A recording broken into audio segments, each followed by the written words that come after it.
బాబాయ్ గారు, ఈ నియోజకవర్గం ఊరేంటి, మీ పేరేంటి, ఏం చేస్తుంటారు? బాహుబలేంద్రగూడెం అండి. ఓకే. గన్నవరం మండలం బాహుబలేంద్రగూడెం. సార్ నేను వ్యవసాయమే. ఓకే. ఉమ్. సార్ చూసుకున్నట్లయితే తెలంగాణ ఎలక్షన్స్ అయిపోయినాయి. ఊహించని ఫలితాలతో వాళ్ళు కొంచెం ఆందోళనలో ఉన్నారు. ఏదైతే ఎక్స్పెక్ట్ చేశారో అది రాలేదు. ఇక్కడ చూసుకున్నట్లయితే ఎలక్షన్స్ మరి కొన్ని నెలల సమయం మట్టుకే ఉంది. ఎలక్షన్ నోటిఫికేషన్ ప్రకటించడమే ఆలస్యం. రెండు పార్టీలు అటువైపు ఇటువైపు హోరాహోరీగా ప్రచారాలకు సిద్ధమవుతున్నాయి. ఈ నియోజకవర్గం ఊపి ఎటుంటుంది, ఎలా ఉండబోతుంది? ఏమండి, ఇప్పుడు రాష్ట్రం మొత్తం మన చంద్రబాబు నాయుడిని అక్రమంగా అరెస్ట్ చేశారు.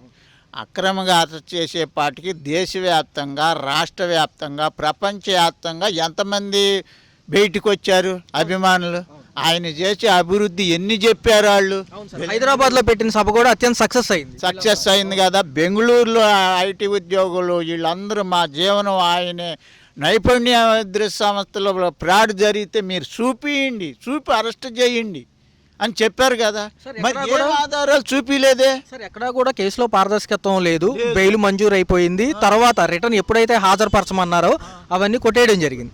సో ఈ పరంగా చూసుకుంటే ఒక పక్క ఇప్పుడు ఉన్న ప్రభుత్వం బటన్ నొక్కితే పథకాల ద్వారా అందరికీ లబ్ధి చేకూరుతుంది అంటారు. ఇంకొకళ్ళు ఏమంటారంటే మాకు పని ఇవ్వండి సార్, పని చేసుకుని మా భుక్తి ఏదో మేము చేసుకుంటాము. ఇలాంటి పథకాల వల్ల ఏదైతే రాష్ట్రం ఆర్థిక లోటుకు గురవుతుంది తప్ప అప్పులు పెరిగిపోతున్నాయి తప్ప ఏమీ లేదంటున్నారు. వీటిని ఎలా చూడాలి సార్? ఏమండి, మాకు అభివృద్ధి సంక్షేమ కార్యక్రమాలు జరగాలి, అభివృద్ధి జరగాలి. రోడ్లు ఎలా ఉన్నాయి? అభివృద్ధి ఎక్కడన్నా జరిగిందా? అమరావతిని కనుక డెవలప్ చేసి ఉంటే మనకి పరిశ్రమలు వచ్చాయి, ఐటీ కంపెనీలు వచ్చాయి, పెద్ద పెద్ద పారిశ్రామికలు వచ్చాయి. రాష్ట్రం మొత్తం నలుమూలలా అభివృద్ధి చెంది కంపెనీలు వచ్చాయి, యువతకి ఉద్యోగాలు వచ్చాయి. నువ్వు బటన్ నొక్కాల్సిన పని ఏముంది? వాళ్ళకి పని ఇస్తే చాలుగా, ఆ శ్రమతో వాళ్ళు బతుకుతారుగా. ఒక దావ చూపించాలిగా. బటన్ నొక్కి ఎన్నాళ్ళు వస్తాయి, ఏం చేస్తావు? అది అందరికీ లేదు. కరెంటు బిల్లులు ఉన్నాయి, ఎక్కువ వచ్చిందంటే ఫ్యాన్ వేసుకోకుండా ఒక్కలో పడుకోండి అంటున్నారు. ఫ్యాన్ వేసుకుంటే మీటర్ ఎక్కువ వద్దు, మీ బిల్ కట్ అవుద్ది అంటున్నారు. పిల్లలేమో దోమలతో గోక్కుంటున్నారు. ఏంటిరా అంటే కరెంటు బిల్లు వస్తుందమ్మా, మళ్ళీ వస్తే పెన్షన్ పోద్ది, అందుకే ఫ్యాన్లు ఆపాము అంటున్నారు. మరి ఇవన్నీ చూస్తే మీకు ఏమైనా అర్థమవుతుంది సార్? మరి చూసుకున్నట్లయితే ఒక పక్క ఏదైతే తెలంగాణ రిజల్ట్స్ వచ్చిన కాడి నుంచి కూడా ఇక్కడ నియోజకవర్గ వారీలుగా ఇన్ఛార్జీలు మార్చడం, ఎమ్మెల్యేలు మార్చడం జరుగుతుంది. అంటే జగన్మోహన్ రెడ్డి గారు భయపడ్డారంటారు? ఏమండి, నాకు జగన్మోహన్ రెడ్డి గారిని గురించి తెలిసినంత స్థాయి నాకు లేదు. మామూలుగా పేపర్లో చూసి చదువుతున్నాం. అచ్చంగా రెడ్డిల్ని ఎందుకు మారుతలేదు? అచ్చంగా రెడ్డిల నుంచి ఎస్సీ బీసీ ఎస్టీలని మారుతున్నాడు ఎందుకని? వాళ్ళే గెలవరా? రెడ్లు అందరూ గెలుస్తారా అనేది ఒక ప్రశ్న వేస్తున్నారు కదా. మరి అది ఇక్కడ ఇంకో అనుమానం ఏంటంటే సార్, ఇప్పుడు వరకు మొహం తెలిసిన వ్యక్తి వీళ్ళంతా ఏదైతే పాత నియోజకవర్గాల్లో కొత్త ఇన్ఛార్జీలు కానివ్వండి, ఎమ్మెల్యే మార్పు వల్ల ఎంతవరకు బెనిఫిట్ జరిగిద్ది అంటారు? ప్రజలు నమ్మే స్థితిలో ఉన్నారు. అది ఏమండి, మా నియోజకవర్గం లేదని మారితే నాకు అర్థమవుద్దండి. అవన్నీ నేను తిరగలేదుగా, నాకు తెలవదు కదా. అది అక్కడ పరిస్థితి నాకు తెలవదు, అంత లోతుగా నేను అంత చేయలేదు కదా. ఈ నియోజకవర్గంలో అయితే ఆయన తీసి ఈయన వేశారు. ఇప్పుడు వైఎస్ఆర్ పార్టీ తరఫున యార్లగడ్డ వెంకటరావు గారు లోగడ వైఎస్ఆర్ పార్టీ అయితే ఇప్పుడు తెలుగుదేశంలోకి వచ్చాడు. ఇప్పుడు తెలుగుదేశంలో తీసుకున్నాం కనుక ఆ తెలుగుదేశం పార్టీ తరఫున అందరూ కృషి చేస్తున్నారు. ఆయన గెలవాలని కోరుకుంటున్నారు. మాకు వ్యక్తి ముఖ్యం కాదండి, పార్టీ ముఖ్యం. మరి ఈ పరంగా చూసుకున్నట్లయితే ఉమ్మడి పొత్తుతో ముందుకు రావడం జరిగింది ఎవరైతే జనసేనను టీడీపీ. ప్రజలు ఎటైతే ఉన్నారో ఈస్ట్ వెస్ట్ అటు వెనకబడిన ఏరియాలు ఏవైతే ఉన్నాయో అన్నింటినీ కూడా వ్యతిరేక ఓటుని చేయాలని అని చెప్పడం జరిగింది పవన్ కళ్యాణ్ గారు.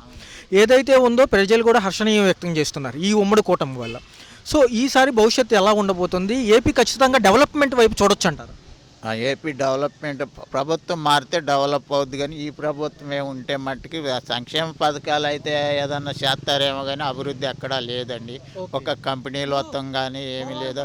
అమరావతినేమో ధ్వంసం చేశారు. అమరావతిని ధ్వంసం చేశారా? అమరావతి ఉంటే ఎన్ని వచ్చాయి? మరి ఆ రైతుల్ని ఎంత ఏడిపిస్తున్నాడు? ఊరిని భూములు ఉచితంగా ఇచ్చి 14 గజాలు ఇండ్ర బాబు అంటే ఇట్లా 50,000 కౌలు ఇస్తామన్నారు. ఇలా రోజు వాళ్ళ అరాచక పాలన మేము చూస్తానే ఉన్నాం. సీఎం మొత్తం కొట్లు కట్టేస్తాం ఏంటి? బహిరంగ సభలకి ఎవడేడు అంతా బంద్ చేస్తాం ఏంటి? అసలు ఇవన్నీ పేపర్లో చూస్తున్నామండి, రోజు పేపర్లో చూస్తున్నాం కదా. సార్ ఇంకొక విషయం ఏంటి అంటే గత నెల రోజులుగా చూసుకున్నట్లయితే ఈ అంగన్వాడీలు ఎవరైతే ఉన్నారో వాళ్ళు ఒకళ్ళు మొదలుపెట్టారు, ఏదైతే ఉందో ఇచ్చిన హామీలు సమాన పనికి సమాన వేతనం అని చెప్పి. ఇటుపక్క చూసుకుంటే కాంట్రాక్ట్ ఉద్యోగులు, అవుట్సోర్సింగ్ ఉద్యోగులు ఎవరైతే ఈ ప్రజెంట్ గవర్నమెంట్లో చేస్తున్నారు.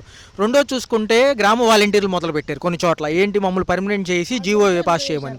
మరి ఇంకో విధానంగా చూసుకుంటేనేమో ఇటుపక్క మున్సిపల్ కార్మికులు. అసలు సార్ ఇవన్నీ ఏమిటి అంటే ఇప్పుడు వరకు ఇవన్నీ దొంగ హామీలేనంటారా? మామూలుగా అండి, ఇప్పుడు మన ప్రభుత్వం వీళ్ళందరిని నాయకుల్ని పిలిచి సామరస్యంగా చర్చలు జరిపి కొన్ని డిమాండ్లు ఒప్పుకొని మరి పనికి తగ్గ జీతం ఇవ్వమన్నప్పుడు నువ్వు లోగడ 10,500 ఇచ్చినప్పుడు అమ్మాయి 10,500 కాదు, ఈ పర్సంటేజ్ చొప్పున ఈ 1000 రూపాయలు పెంచుతున్నాం తీసుకోండి, తర్వాత మళ్ళీ చూద్దాం, తర్వాత మళ్ళీ పెంచుదామమ్మా, మీరు పనుల్లోకి తిరగండి, మీ డిమాండ్లు నిదానంగా నెరవేరుస్తాము, మీ హామీ నాది అని చెప్పుకోకుండా 5వ తారీఖున కనుక మీరు జారకపోతే తీసుకొచ్చి కొత్త వాళ్ళని పెట్టేసేస్తున్నాము, వాళ్ళని చేస్తాము వీళ్ళని చేస్తాము అని మరి ప్రత్యామ్నాయంగా ఏరే వాళ్ళని పెట్టాల్సి వస్తుంది అని అంటున్నారు. మరి అది ఈ ఇన్నాళ్ళ మట్టి వీళ్ళు చేసే చాకరీ, వీళ్ళు చేసే ఇది దీని మీదే బతుకుతున్నారు. మరి దీని మీద బతుకుంటుంటే ఏరే వాళ్ళని తీసుకొచ్చి పెడితే మరి వీళ్ళు ఏమైపోతారు? వీళ్ళని కూడా పిలిచి చర్చలు జరపండి. న్యాయంగా వాళ్ళు 20 ఏళ్ళు ఇమ్మన్నప్పుడు నువ్వు 20 కాదమ్మా ఇక 3 ఏళ్ళు పెంచుతున్నా అని చర్చి వాళ్ళని కూడా సంతృప్తిపరిచి పనులు చేయించుకోవాలి. సార్ మరి చూసుకున్నట్లయితే పోలవరం ప్రాజెక్టు 70% పూర్తయిన ఈ ప్రాజెక్టుని భ్రష్టు పట్టించింది ఇప్పుడున్న ప్రభుత్వం. ఏమడిగినా అది అవ్వదో చేయము అవ్వట్లేదు అని చెప్తారు. ఆల్రెడీ కేంద్ర ప్రభుత్వం సహాయ నిధులతో చేశారు, రివర్స్ టెండరింగ్ అని చెడగొట్టుకుంది వీళ్ళే. మరి ఇవన్నీ ఈ పరిణామాలు ఎలా చూడాలి సార్? అసలు వాళ్ళు ఏమనుకుంటున్నారు? దీన్ని నెరవేర్చుకోకుండా నింద అనేది చంద్రబాబు నాయుడు మీద వేయదలుచుకున్నారా? ఏమండి, ఆ అంబటి రాంబాబు అనే ఆయన నీటిపారుదల శాఖ ఇచ్చారు. అది వరకు తెలుగుదేశం ప్రభుత్వంలో ఉండగా ఆ మినిస్టరు ఆ కట్టల మీద పడుకుని పని చేయించాడు. పట్టు చేమని కట్టల మీద పడుకుని రైంబొగుళ్ళు పడుకుని చేపించాడు. తెలుగుదేశం తరఫున ప్రతి సోమవారం అక్కడికి వెళ్ళి బస్సులు వచ్చి రైతులకి అవగాహన కల్పిస్తాకి ఇందులో ఏదన్నా ఫ్రాడ్ ఉందేమో రైతులు కూడా చూసి ఒకసారి చెప్పండి అని రైతులను తీసుకెళ్లారు, అవగాహన కల్పించారు. ఇవాళేమో అంబటిరావు అనే ఒక మినిస్టర్ గారు వచ్చి దానికి పుట్టు పూర్వోత్తరం తెలవకోకుండా ఆ ట్యాంక్ బండ, ఆ గైడ్ బండ చంద్రబాబు నాయుడు వల్ల పగిపోయింది, ఇది పగిలిపోయింది అని చెప్పాడు. మొన్న కేంద్ర గవర్నమెంట్ వచ్చి ఏమైంది? అది ఈ ప్రభుత్వం తప్పిదలమేను. మామూలుగా ఈ 4 సంవత్సరాల్లో దాన్ని ఏమీ ముట్టుకోపోవటం వలన అది జరిగిందే కానీ ఆ క్రాకులు కనుక కనీసం ఆ క్రాకులన్నా బూడిపేసినట్లయితే ఇంత డ్యామేజ్ వచ్చేది కాదు. అది ఈ రాష్ట్ర గవర్నమెంట్ తప్పుదనమే అని మన కేంద్ర పరిశీలకులు వచ్చి చెప్పారు కదా సార్. ఇంకో పరంగా చూసుకుంటే ఫైనల్ క్వశ్చన్ ఏంటంటే సార్, ఒకటి ఎన్నికల వ్యూహకర్త ప్రశాంత్ కిషోర్ అని చెప్పి ఇంతకుముందు జగన్ పక్క నుండి గెలిపించిన ఆయన కూడా ఇటువైపు రావడం జరిగింది. ఆయన క్లియర్ కట్గా చెప్పాడు, మీరు అందరూ కూడా పరిపాలనలో ఏవైతే లోటుపాట్లు ఉన్నాయో అవి మీరు సరిదిద్దుకోలేకపోవడం వల్ల ఖచ్చితంగా ఓటమి చూస్తారు అని చెప్పడం జరిగింది, ఇటుపక్కకు రావడం జరిగింది. సో ఈ పరంగా చూసుకుంటే సార్ ఈ నియోజకవర్గంలో ఖచ్చితంగా యార్లగడ్డ గారు మెజారిటీతో గెలుస్తారంటారా? ఏమండి, నేను అనేది ఏంటంటే ఒక వ్యక్తిగా చూస్తలేదండి, మేము పార్టీని చూస్తున్నాం. చంద్రబాబు నాయుడు అభివృద్ధి చేస్తాడు, ఆయనకి కొంత సంఖ్యాబలాన్ని మనం ఇస్తే, మెజార్టీ సంఖ్యాబలాన్ని మనం ఇస్తే, మనం ఆయన ముఖ్యమంత్రి అయితే మనకి రాష్ట్రానికి కొద్దిగా యువతకు ఉద్యోగాలు కానీ ఏదైనా రాష్ట్రాన్ని డెవలప్ చేస్తాం, అమరావతిని డెవలప్ చేస్తాము, వ్యవసాయానికి కావాల్సిన రైతు పరంగా గిట్టుబాటు ధరలు, నీటిపారుదల శాఖ అనేది ఒక శాఖ ఉందా? మరి చంద్రబాబు నాయుడు గారి టైంలో చెరువులు పూడికలు తెస్తాం, ఆ పూడికలను తీసి రైతులకి బలానికి ఎరువుగా వాడుకుంటాం, చేస్తాం, కాలువలు తవ్విస్తాం, ఇన్ని కార్యక్రమాలు చెప్పి మీరు కార్యక్రమాలు పెట్టి చెట్లు నాటించి ఇవన్నీ డెవలప్ చేసినాడండి చాలా. మరి ఇవన్నీ తూములు బాగు చేస్తూ ఇవన్నీ ఉన్నాయి. మరి ఇప్పుడు ఎవరు ఉన్నారండి అవి చేసేవాళ్ళు? సార్ నేను అడిగేది ఏంటంటే లాస్ట్ అండ్ ఫైనల్ క్వశ్చన్, ఈసారి ఏపీ ప్రజలు ఎటువైపు ఉన్నారు, టీడీపీయా వైసీపీ? ఏపీ ప్రజలండి 2 సంవత్సరాల వరకు ఎంపీటీసీ జడ్పీసీ ప్రెసిడెంట్ల ఎలక్షన్ల వరకు దౌర్జన్యంగానే వేయండి, ఏదన్నా కానివ్వండి వేసారండి, తోసేసారు వాళ్ళకే.